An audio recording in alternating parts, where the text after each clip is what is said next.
ఓం శ్రీ గురుభ్యో నమః. ఓం శ్రీ మాత్రే నమః. శ్రీచక్రం యొక్క 9 ఆవరణముల గురించి ఇప్పుడు మనం తెలుసుకుందామా? శ్రీచక్రంలోని 9 ఆవరణలలో ప్రతిదానికి ఒక్కో ప్రత్యేకమైన స్థానం, ప్రాముఖ్యత ఉంది. మొదటిది త్రైలోక్య మోహన చక్రం. ఇక్కడ లోక అనే పదం మాత, మేయ మరియు మాన అనగా దర్శి, చూసిన వస్తువు మరియు తనను తాను చూసే చర్య లేదా ఇతర పదాలలో కర్త, కర్మ మరియు క్రియలను సూచిస్తుంది. ఈ మూడింటిని యొక్క సమ్మేళనం త్రైలోక్య. ఈ గొప్ప చక్రం ఈ మూడింటిని అంటే త్రైలోక్యాన్ని మంత్రముగ్ధులను చేస్తుంది మరియు మూడింటిని ఏకద్వంద్వ రహిత అస్తిత్వంగా కలిగి ఉంటుంది.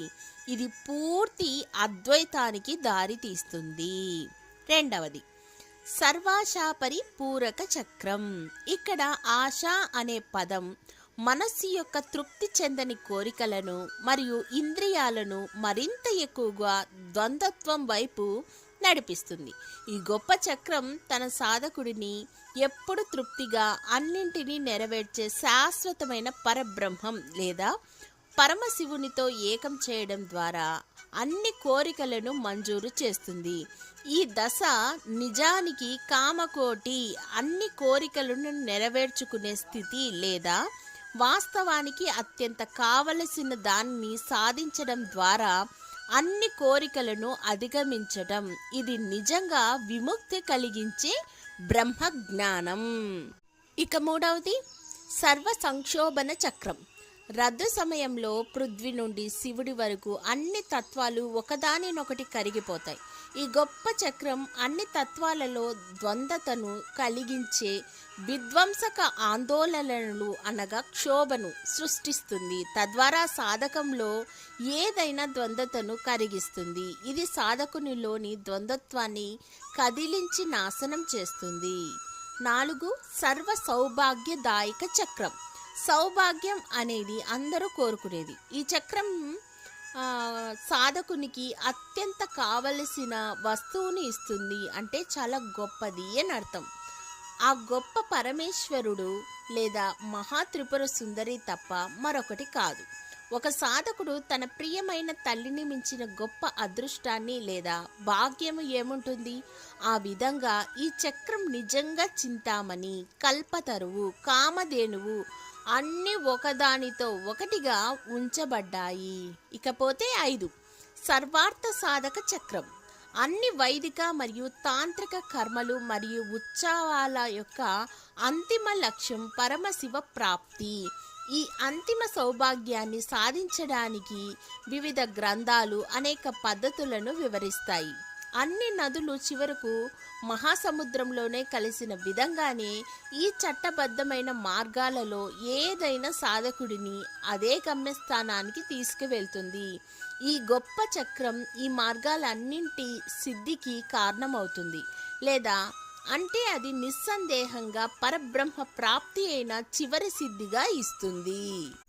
6 సర్వరక్షాకార చక్రం. ఈ చక్ర గొప్పతనం ఏమిటంటే సాధకుని అన్ని రూపాలు మరియు రకాలు, అవిద్య మరియు ద్వంద్వత్వం నుండి రక్షిస్తుంది. ఇది దుఃఖం మరియు దుఃఖానికి మాత్రమే కారణం. 36 తత్వాలతో ఏర్పడిన కనిపించే ప్రపంచం అశాశ్వతం మరియు ఈ తత్వాలు భేద దృష్టి లేదా ఆత్మ మరియు పరమాత్మల మధ్య విడదీయడం అనే భావాన్ని ప్రసాదిస్తుంది. కాబట్టి ప్రపంచం అసత్యమని తిరస్కరించబడాలి. సాధకునిలో శివోహం అనే భావనాన్ని నేనే శివుడు అంటుంది. అద్వైత భావన నింపడం ద్వారా ఈ చక్రం అతన్ని 36 తత్వాలతో కూడిన ద్వంద్వత్వానికి దారితీసే మోసపూరిత సంసారం నుండి రక్షిస్తుంది. సాధకుడు తనను మరియు సమస్త ప్రపంచాన్ని పరమశివుని నుండి వేరు లేదని తెలుసుకున్నప్పుడు అతను స్వయంగా చాలకంగా అవిద్య నుండి రక్షింపబడతాడు. నేను అనే స్వచ్ఛమైన అవగాహన లేదా ఇదంతా లేదా దీని భావాన్ని నాశనం చేయడం ఈ చక్రం చేస్తుంది. నేను అనేది మాయా అని తెలియపరుస్తుంది. 7 సర్వరోగహర చక్రం. ద్వంద్వత్వాన్ని ప్రేరేపించే సంసారం కంటే అఘోరమైన వ్యాధి లేదు. ఒకదాన్నొకటి భిన్నంగా ఉండే దాని 36 తత్వాల కారణంగా ఈ మహాచక్రం అన్ని రకాల వ్యాధులకు మూల కారణమైన ఈ సంసార వ్యాధిని నాశనం చేస్తుంది. వామకేశ్వర తంత్రం మరియు రుద్రయామల యొక్క ముద్రకాండ కూడా కేచరిని అన్ని వ్యాధులను నాశనం చేస్తుంది అని చెప్పబడినప్పుడు ఇది సూచింపబడుతుంది. 8 సర్వసిద్ధిప్రద చక్రం.